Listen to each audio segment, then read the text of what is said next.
सुप्रभातं सर्वेभ्यो नमो नमः। सर्वेषां स्वागतम्। मम नाम पंकज मिश्रा अस्ति। सहायक अध्यापकः संस्कृत विभागः महात्मा गांधी शिक्षण संस्थानं दरभंगा। अद्य अहं भवतां समक्षे कक्षा षष्ठः विषयः संस्कृतं प्रथमोऽध्यायः प्रकरणं वर्णमाला इति विषयमधिकृत्य पाठयितुम् उपस्थितोऽस्मि। अद्य अध्ययनस्य द्वितीयदिवसः अस्ति। छात्रों, आज की क्लास में मैं प्रथमोध्याय के अंतर्गत प्रश्न उत्तर करवाने जा रहा हूं।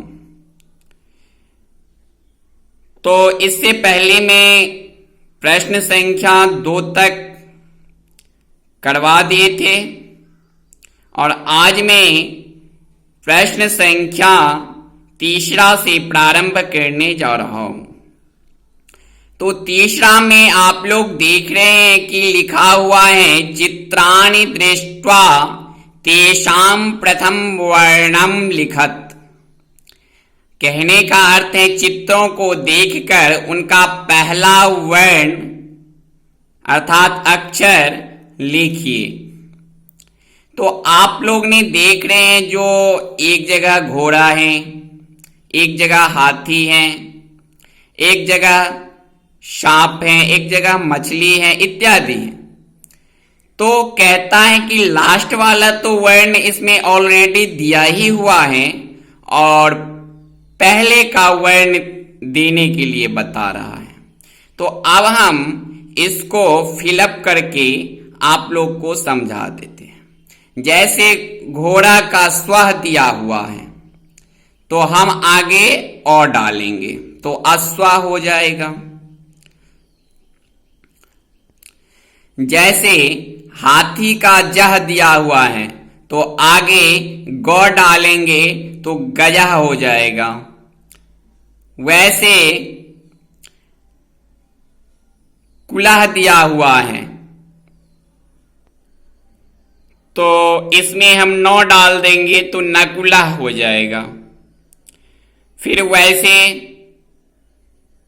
घौ में दिया है प ऊपर रेफ दे करके विसर्ग दिया है और सांप का चित्र है तो आगे हम सौ डालेंगे तो सर्पा हो जाएगा।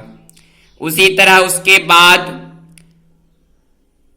मछली का चित्र बनाकर दिया हुआ है और मूर्धन्य सौ और विसर्ग दिया हुआ है। आगे हम झौ डालेंगे तो झसा हो जाएगा। फिर उसके बाद पेड़ का चित्र बना करके दिया हुआ है और रूह लिख दिया है। अब यहां पर में हम तो डाल देंगे तो तरु हो जाएगा। तो तरु मतलब पेड़ होता है। मैं अब भर के बता रहा हूं। इस तरह से देखिए, मैं अभी इसको फिलअप कर दिया हूं। तो घोड़ा के पास ओ लिखा हूं और हाथी के पास गौ लिखा हूं, नकुला के पास नौ लिखा हूं, तरुह के पास तो लिखा हूं और झसा के पास झौ लिखा हूं, सर्पा के पास सौ लिखा हूं। अब इसी के साथ हम प्रश्न संख्या 4 की बात करते हैं। तो 4 में है क्या, जो अधोलिखित शब्दानाम हिंदी भाषायाम अर्थम लिखत। कहने का अर्थ है जो नीचे लिखे शब्दों के हिंदी भाषा में अर्थ लिखिए। अब उद्यानम का हिंदी होता है बगीचा, औषधि का हिंदी अर्थ होता है दवा, गजह का हिंदी अर्थ होता है हाथी, पलांडु का हिंदी अर्थ होता है प्याज, बकह का हिंदी अर्थ होता है बगुला, तरु का हिंदी अर्थ होता है पेड़। अब मैं इसको फिलअप करके समझाता हूं। देखिए छात्रों, मैंने अभी फिलअप किया हूं और जिसका जो अर्थ होता है वो मैंने लिखा हूं। उद्यानम का बगीचा, औषधि का दवा, गजह का अर्थ हाथी, पलांडु का अर्थ प्याज, बकह का अर्थ बगुला और तरु का अर्थ पेड़। अब हम इसी के साथ प्रश्न संख्या 5 की बात करते हैं। तो 5 में है अधोत प्रदत्त वर्णान उचित स्थाने लिखत। कहने का अर्थ है जो नीचे दिए गए वर्णों को उचित स्थान में लिखिए।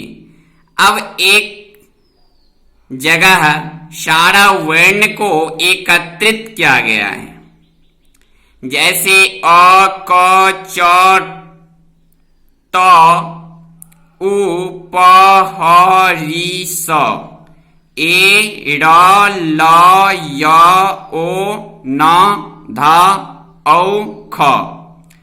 अब इसमें कहने का तात्पर्य है जो इसमें जो शब्द हैं वो नीचे दिया हुआ है स्वरा और व्यंजनानि। अब इसमें से चूज करके मुझे इस फिल इन द ब्लैंक में लिखना है जो कौन स्वर है। तो जो स्वर है वो स्वर के साथ स्वर के सामने लिखना है, जो वर्ण व्यंजन है वो व्यंजनानि के सामने लिखना है। अब मैं बताने जा रहा हूं जो इसमें अ है, च है, उसके बाद री है, उसके बाद ए है, उसके बाद ओ है, उसके बाद औ है। ये स्वर है, बाद बाकी व्यंजन है। अब मैं इसको फिलअप करके बता रहा हूं।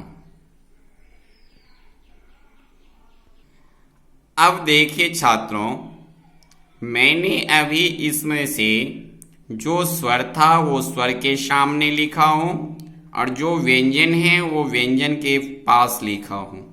तो जो स्वर था वो हमारा था अ, उ, री, ए, ओ, औ। और जो व्यंजन है वो क, च, त, प, ह, स, र, ल, य, न, ध, ख।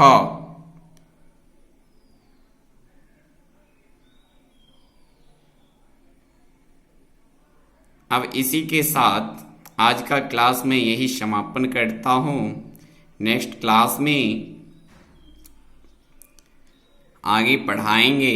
धन्यवाद। जय तु संस्कृतम, जय तु भारतम।